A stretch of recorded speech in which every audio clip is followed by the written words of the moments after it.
marketplace for these hackers to see exactly how the swindles work and how you can steer clear. Elizabeth Leamy has the report.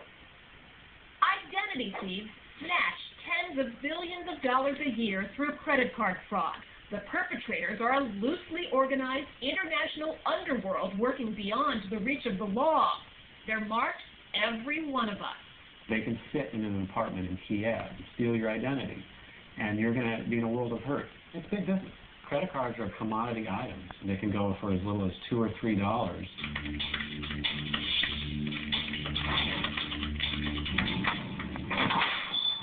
Sense of how the hackers work and what consumers can do to protect themselves, we came to Card Cops, a company that's been tracking identity thieves for a decade to warn its clients. Our guide to this booming black market is Dan Clements. There are people here that claim to make $30,000, $40,000 a month selling these resources in these chat rooms. Crooks from all over the world meet in internet chat rooms, and we are there watching them do business. It's like a bazaar where you can buy anything at any time.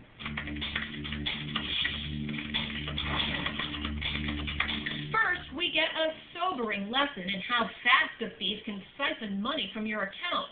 I thought we could try a little experiment where we actually put some credit card numbers out into the underworld and see how fast they zap them. We opened a Visa account just for this experiment. In minutes, it's going to get hit. Here's a freebie.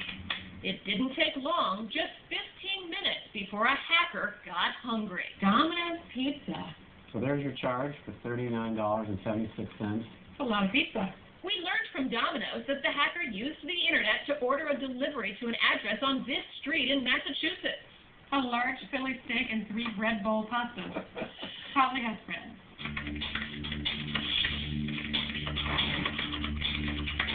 When the crooks have all your financial information, a full profile, they can open up brand new accounts in your name. Suddenly, we see one. Oh my God, somebody's getting a free sample. So we have a person named Dean. In Michigan. The social security number, driver's license, date of birth, mother's maiden name. And so all 300 of these hackers have it all in real time. A room full of thieves. Yeah. We reached Dean, a former truck driver, and told him what the hackers had on him. I was shocked. It didn't sound legit until after I hung up with you and I went online and checked it out. It's not pleasant. It's very upsetting. Dean believes his wife may have fallen for a phishing scam. Now he's on guard. It's hard to lead a normal life anymore because of it. Don't know what's going to happen. I contacted the bank and had them check things out and get a hold of the credit bureaus. This guy, Dean, he is going to be hurting the rest of his life. His identity is completely exposed. So how do the thieves do it?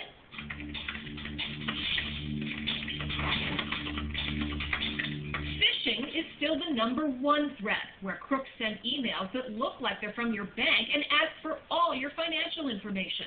These people who have never been on the internet go, oh, that's my bank. They fill it out, they hit submit, and it goes to the hacker's email address.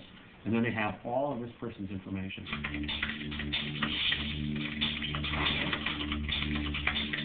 How do they get people's PINs? They get PINs through camera shoulder surfing. In other words, when you use your debit card in a retailer and you put in your PIN number, there's cameras all over looking at you putting in that PIN number. And many times the clerk will take your transaction and they'll rewind the videotape and they'll see you put in your PIN number.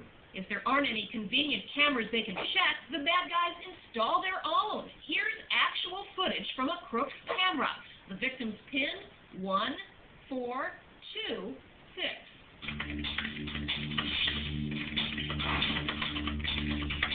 And just because your credit card is in your wallet doesn't mean it's safe. Thieves can buy card cloning machines right on the internet. That's what they call track to information, or dump information is what the hackers call it. That's what goes in the magnetic stripe on the back of your credit card. All you do is take this information and you encode it in the back of the magnetic stripe of your credit card, and then you can go shopping.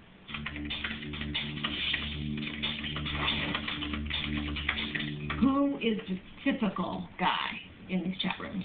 Typically, the hacker identity thief stereotype is a young, early 20s, introverted male. They're always near a keyboard. In fact, the keyboard is really key to their entire life.